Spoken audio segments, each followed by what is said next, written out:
पार्थिव शरीर लाया गया है और लगातार श्रद्धांजलि देने के लिए लोग वहां पहुंच रहे हैं। सभी की आंखें इस वक्त नम हैं। तमाम सेना के अधिकारी मौजूद हैं। अब से कुछ ही देर पहले गृह मंत्री अमित शाह ने उन्हें श्रद्धांजलि दी थी।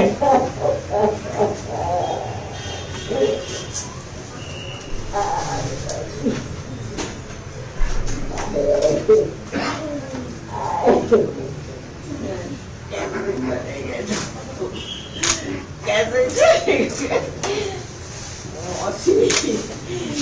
कैसे चलेगा?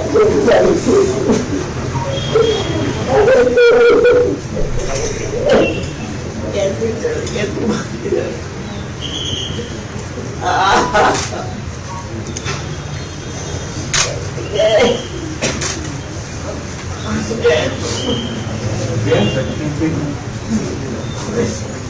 तो आप देख सकते हैं लगातार सीडीएस की आवास पर लोग पहुंच रहे हैं। लोगों की आंखें नम हैं और सबके चेहरों में जो दुख है वो साफ नजर आ रहा है। तमाम सेना के अधिकारी भी पहुंच रहे हैं उन्हें श्रद्धांजलि देने के लिए।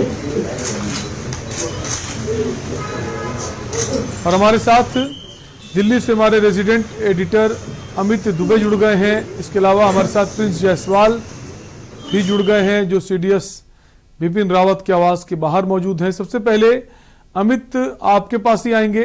अमित, जो श्रद्धांजलि का जो कार्यक्रम है वो शुरू हो गया है, कितना और वक्त लगेगा जब अंतिम संस्कार की जो प्रक्रिया है वो शुरू होगी और कौन कौन खास लोग पहुंच सकते हैं उनके आवास पर?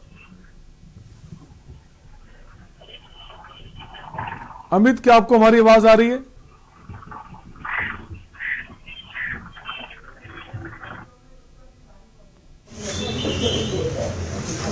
तो आपको बता दें तस्वीरें हम अमित के पास आएंगे वापस, लेकिन तस्वीरें आपको दिखा रहे हैं।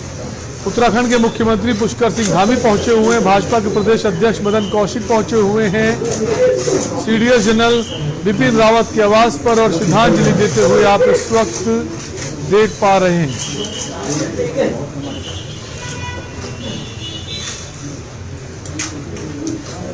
तो उत्तराखंड के मुख्यमंत्री पुष्कर सिंह धामी सीडीएस जनरल बिपिन रावत के आवास पर पहुंचे, उन्हें श्रद्धांजलि दी। उनके साथ प्रदेश अध्यक्ष बीजेपी के मदन कौशिक मौजूद हैं, साथ ही साथ कैबिनेट मंत्री धन सिंह रावत भी मौजूद हैं। आपको बता दें उत्तराखंड से खास नाता रहा है सीडीएस जनरल बिपिन रावत का।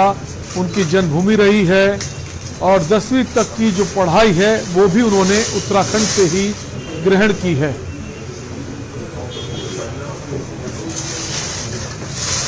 एक बार फिर से हम अमित के पास चलेंगे। अमित दिल्ली से हमारे साथ बने हुए हैं। अमित, लगातार तमाम विशिष्ट जन इस वक्त सीडीएस के आवास पर पहुंच रहे हैं उनके अंतिम दर्शनों के लिए, और कौन कौन से खास लोग हैं जो अभी भी वहां पहुंचेंगे? और ये भी बताया जा रहा है कि देश के अलावा श्रीलंका से भी और नेपाल से भी जो सैन्य अधिकारी वो भी पहुंचेंगे। जी बिल्कुल, देखिए सबसे बड़ी बात जो है कौन कौन पहुंचने वाले हैं, तो उनमें एक बड़ा नाम जो है वो यूपी के सीएम योगी आदित्यनाथ का है, जो लगभग 1 बजे के आसपास यहाँ पे पहुंचेंगे। न सिर्फ श्रद्धांजलि देंगे बल्कि जो अंतिम यात्रा है उसमें भी ट्रेवल करेंगे, जो हमारे चित्र बता रहे हैं। यूपी के मुख्यमंत्री के अलावा यूपी के तमाम अन्य नेता भी आ सकते हैं। उत्तराखंड मुख्यमंत्री कल रात ही आ गए थे। रिसेंटली कल रात पहले उनके घर पे गए थे, तमाम परिवारजनों के साथ अपनी संवेदनाएं व्यक्त की थी। और आज फिर एक बार प्रदेश अध्यक्ष की बात करें या उत्तराखंड मुख्यमंत्री की पुष्कर सिंह धामी की बात करें, तमाम लोग जो एक बार फिर बिपिन रावत के घर श्रद्धांजलि देने पहुंचे हैं। दूसरी बड़ी चीज की मामले को थोड़ा लेट इसलिए किया गया कि बिपिन रावत की जो छोटी बहन है वो अमेरिका में रहती है और वो अब तक यहाँ पे नहीं आई है। उम्मीद है कि शायद 12 बजे के आसपास, 1 बजे के आसपास तक वो यहाँ पे पहुंच जाएंगी।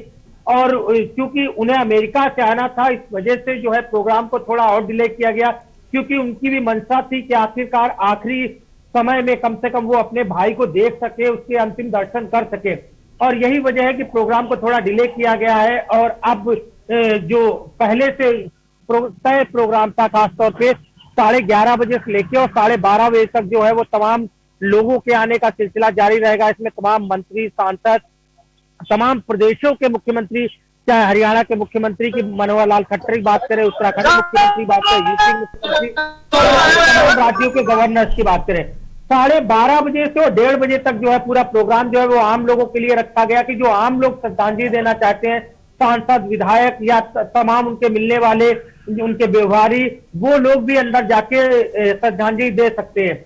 यहाँ जब आवास पे उनका पार्थिव शरीर पहुंचा तो उसके बाद गृह मंत्री, देश के गृह मंत्री अमित शाह यहाँ पर श्रद्धांजलि देने वाले थे, पहले व्यक्ति थे जिन्होंने लगातार चालू है।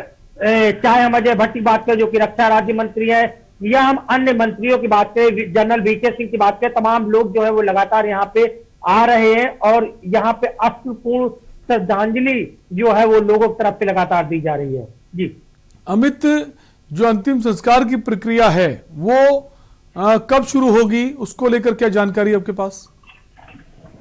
देखिए 2 बजे जो है वो यहाँ इसी 3 कामराज मार्ग से अंतिम यात्रा जो है वो शुरू होगी और ये अंतिम यात्रा जो है बाकायदा इसका रूट मैप जो है वो तय कर लिया गया है कि यहाँ से होते हुए अगर हम दिल्ली के मैप की बात करें तो कौटिल्य मार्ग होते हुए, कौटिल्य मार्ग से फिर सरदार पटेल मार्ग होते हुए धौलाकुआं और धौलाकुआं से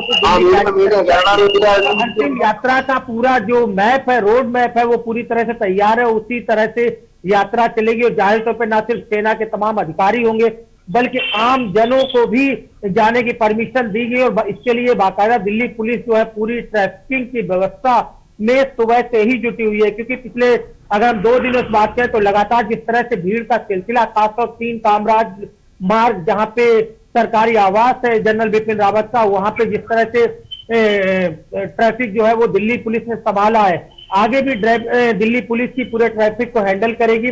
और 2 बजे जब यहाँ से पार्थिव शरीर साथ शव यात्रा निकलेगी अंतिम संस्कार के लिए, उसके बाद बरार स्क्वायर जो कि दिल्ली कैंट का एरिया है जहां पे तमाम आर्मी के जो ऑफिसर्स हैं उनका अंतिम संस्कार किया जाता है, वहीं पे पंचतत्व में विलीन होने की प्रक्रिया शुरू होगी। जी बिल्कुल अमित, आप हमारे साथ बने रहिए, इस खबर पर बने रहेंगे।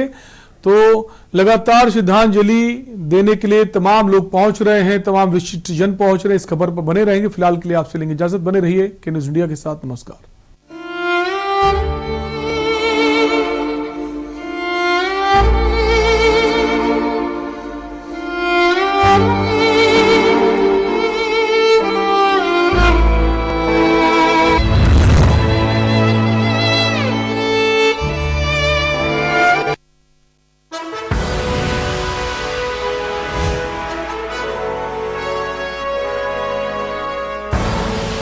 आप देख रहे हैं के न्यूज, खबरों का सारथी।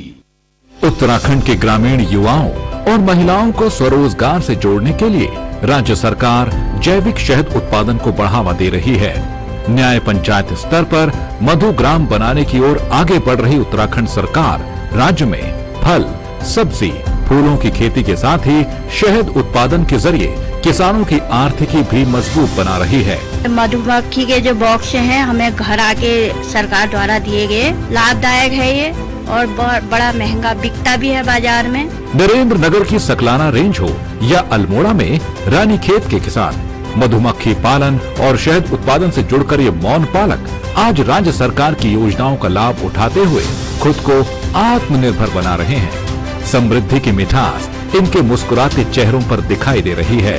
उत्तराखंड में 6000 से अधिक मौन पालक, सालाना 2200 मीट्रिक टन शहद का उत्पादन, सालाना उत्तराखंड से 200 करोड़ का शहद निर्यात। उत्तराखंड सरकार प्रत्येक जिलों में बना रही मधु ग्राम, किसानों को आदर्श मधुमक्खी पालन, ऋतुवार प्रबंधन, मधुमक्खी पालन में समस्या और समाधान, डंक रहित मधुमक्खी पालन पर ट्रेनिंग दी जा रही है। प्रदेश के किसानों ने समृद्धि का जो सपना अपनी खुली आंखों में संजोया है, उसको आज उत्तराखंड सरकार साकार कर रही है। स्वरोजगार में खोले समृद्धि के द्वार, उम्मीदों के पथ पर उत्तराखंड सरकार। खुदी को आजमाया है तो ये अंदाज आया है, खुदी को आजमाया है तो ये अंदाज आया है। तुम में भी